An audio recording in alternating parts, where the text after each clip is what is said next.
اس طرف نہیں جاتے. جی جاوید صاحب سے آپ سوال کرنا چاہ رہے تھے. تو یہ سوال یہ ہے کہ یہ جو جبلت کی مجبوری ہے، جو جسم اور عادت سے جس کا تعلق ہے، کیا یہ ایک بنیاد بنائی جا سکتی ہے اس بات کی کہ ہمارا علم ایمان کے ساتھ منسلک رہے؟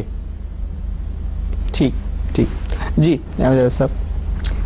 اچھا، اس میں تو تفصیل ہے، لیکن میں ایک اور، کیونکہ مبارک حیدر صاحب کا یہ موضوع ہے مائنڈ میکینکس، تو میرا خیال ہے کہ اجمالی جواب بھی کافی ہے کہ علم نام ہے ایک جامع تصور کو پہلے پیدا کرنے کا جس سے چیزیں ڈیفائن ہو جائیں.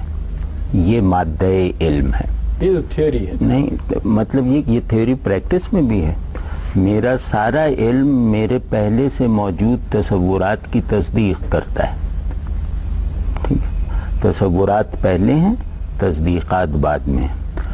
مذہبی مادہ علم جو ہے وہ یہ ہے آج کل کی اصطلاح میں کہ خدا کا ہونا مجھے اور اس کائنات کو ہمیشہ کے لیے ڈیفائن کر دیتا ہے. خدا کا نہ ہونا مجھے اور اس کائنات کو میری پرماننٹ ڈیفینیشن سے محروم رکھتا ہے. یہ بنیادی تھیسس ہے، اس پر ایمان کھڑا ہوا.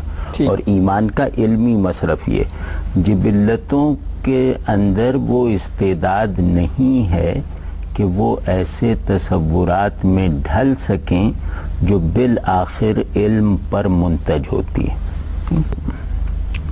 اور وہ جو پہلی بات میں نے عرض کی تھی پوسٹ ماڈرنزم کی، لیوتار کی یہ بات بالکل ٹھیک ہے. لیوتار نے تو خیر یہ بات ایک دوسرے کانٹیکسٹ میں کہی ہے. لیوتار بہت اہم آدمی ہے اور اللہ کرے کہ ہمارے مذہبی لوگ بھی پڑھیں یہ سب چیزیں.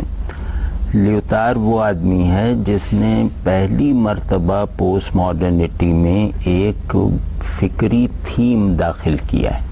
پہلی مرتبہ، یعنی ایک فلسفیانہ تھیم.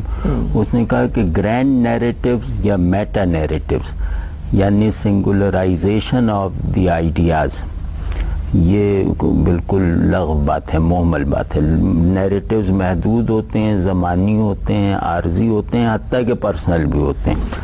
یہ وہ آدمی ہے، اس کو اس پس منظر میں دیکھیں تو وہ اصل میں اس کے پیچھے میٹا نیریٹیو کا انکار ہے. اس لحاظ سے تو میں اسے نہیں مانتا.